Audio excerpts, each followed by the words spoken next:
Hey everybody, this is Sheets, and I guess I'm going to be going over uh, my take on the Robbie hand. So many people have asked me to go on and discuss this, and look, as you guys all know, I really haven't been an integral part of the public community for quite a long time. I do kind of sweat the World Series from time to time, and something really really big comes up, I'll give it kind of a look. I mean, to be perfectly fair, I barely even know what happened in the Mike Postle thing. Kind of looked at that after the facts to see what was going on there. Um, so I'm really not the person that knows a lot of these cast of characters or anything like that. But I find this entire thing just kind of interesting with respect to not so much the hand, but how people are kind of reacting to it and how they are, you know, either so sure or so unsure or so sure that you should be unsure, which is a whole other thing. So I may as well just kind of get into this. Now, again, just my opinion, and I don't know anything, but I'm literally 100% sure that I'm going to be specific about this. Literally 100% sure that there was no big plot to commit conspiracy and create this tech based cheating operation to take advantage of this game at the Hustler. Um, as a matter of fact, I mean, maybe it's just come old. Maybe maybe this is why I'm really not that probably that great at poker anymore. And this is the way my brain just kind of works. Is I can't even imagine a universe where this happened. And to the point where I see a lot of this postings of the hands and the subsequent hands and the the live tells and the things like that of like hands and other hands like it with these same cast of characters. And unfortunately, you're not going to like this, but for me, I don't even get to that point of the discussion. Quite honestly, I may have only actually seen the hand once.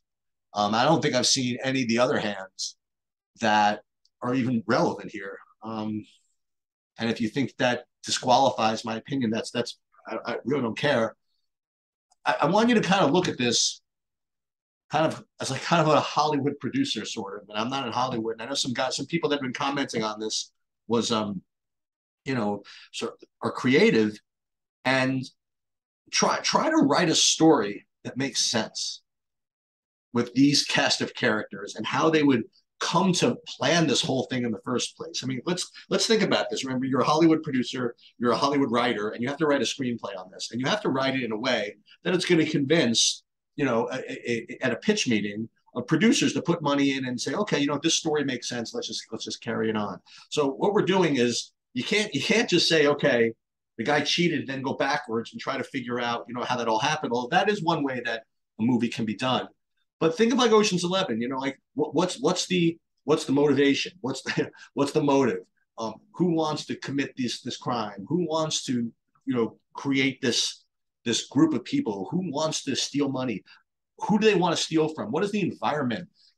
And does that all make sense? And you think about this for a second. All right. So first of all, environment. So we're in a stage of poker where it's really only a couple of years since the Mike Postle thing, where again, I don't know the end result, but it seems pretty clear that he engaged in some kind of technological advantage to see hole cards. Okay, whatever, I don't know if it's proven or not, whatever it is. But first of all, if you're going to believe that these people all kind of conspired to kind of do this RFID kind of hack, first, I mean, like you have to be some real kind of special idiot sociopath to try to do that in an environment kind of like this, right? Where that's what everybody's looking for stuff like this. And then you think about this, like how does this even get started? Like who is the antagonist? Like who's the person that has a beef with the hustler? Who's the person that wants to kind of get, win the money or whatever it is? Which one of these people is that person? And how does this even kind of get brought up in the first place? Is like Robbie the person who says, oh, I want to cheat the casino. So who knows technologically how to do this? Do I want to reach out to say to Brian? And then if so, how does that conversation even happen? Did you say, Brian, do you have access to hole cards? Well, why do you ask?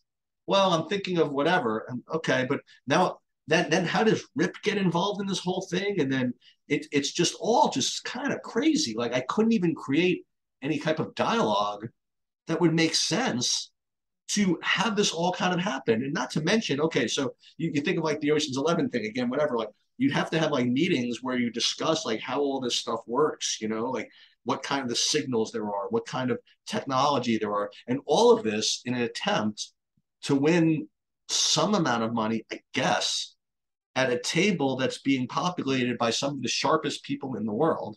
Okay, Phil Ivey and Garrett Adelstein, and it's run by a company like Hustler that's just kind of like looking out for this kind of thing. So, are we going to go back in the script to say, okay, are the Hustler people involved, right? Which is go back to the motivation. Why would they do this? You know, why would they engage in this whole thing to create this? Now, if you want to get even more technical, the other thing is that this is based on my own kind of human knowledge of human condition from my many years of observing scandals and cheating and things like that. Is usually when you have an advantage like that, where you could either see cards or something like that, you really never lose hands. Okay.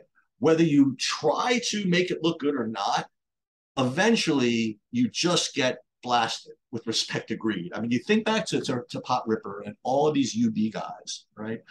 You had access to whole cards. And this is one of the things that I thought of is, you know, why would, you know, if you had access to whole cards, why would you just win every hand like they did? Why don't you just sit back and just like wait where you have a little edge and you lose a little bit back where nobody notices? It sounds like something you could do, but you just can't. I mean, going all the way back to many examples of this over the years. There was once a harness racing scandal over at Monticello, like a long time ago. And the reason why they eventually got caught is because just based on the stats, there was just no way someone could win that much, or something like that. And likewise, that was really the evidence that brought down UB at the beginning, was that you just can't win this much because you just can't help it. So the idea that you would go through this entire conspiracy and then just really not win that much, you know, unless you want to believe that this was the first hand that they tried it, which then goes back to the other thing is why risk the whole roll on one coin flip? Just none of it makes any sense, even at the beginning. Okay.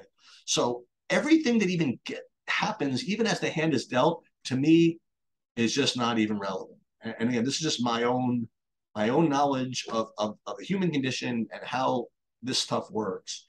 Is until you can get me away for these people to have had the conversations, the technological know-how, and to bring it to this point, I would say 100% sure that this didn't happen. Now, if you tell me, is it possible somebody Robbie saw his hand or something?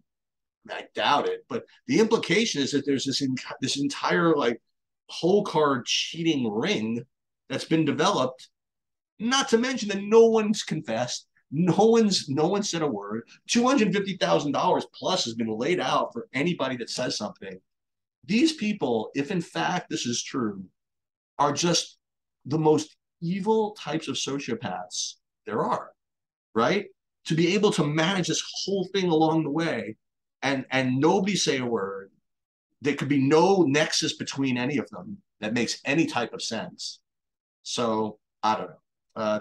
That's my thoughts. And again, all the other stuff about the lying about the hands, the $5,000 at the previous home game, whatever it is. You know what all that is? That is degens just being degens, and I say degen lovingly. You know, you know what gambling poker players do. I don't know if you guys know this. They lie. They lie about their hand. They lie about what hand they're representing. They lie about what they're lying about. You know, like how many times have you gone to these poker tournaments where afterwards people like meet after the break, and you know what they do after been lying each other at the table about what they had? You know what they then do? They go lie about what they have even after the game is over, right? And then they lie about what they lied about. I mean, this is just what poker players do. You know, and I say it kind of lovingly. So whether she misread her hand or didn't misread her hand, whether she lied about this, lied about that, okay, probably. I don't know. I mean, did she try to free roll a $5,000 buy-in at the home game with Julie or whatever? I don't know, maybe. but all of this is just kind of part and parcel of kind of what gamblers and degen gamblers do, you know, and with respect to about Rip and why would he free roll her in this? Let me explain something to you. If I could go back to all of the terrible players that I backed in poker tournaments and look back and ask myself, why on earth would I back this dude in a 5K at the World Series? I don't know if I'd have a good answer for that either. Just kind of, I don't know, just kind of seemed like the good thing to do at the time, you know. So for someone to say, why would Rip put her in this tough game unless he had something, you know, up his sleeve? I mean, I have millions of dollars of backing buy-ins that I can attest did not exactly go in the right place. So I don't know. That's me. That's my take. I might have just said this all for myself and never post this anywhere, but if in fact it goes up, that's where I'm at.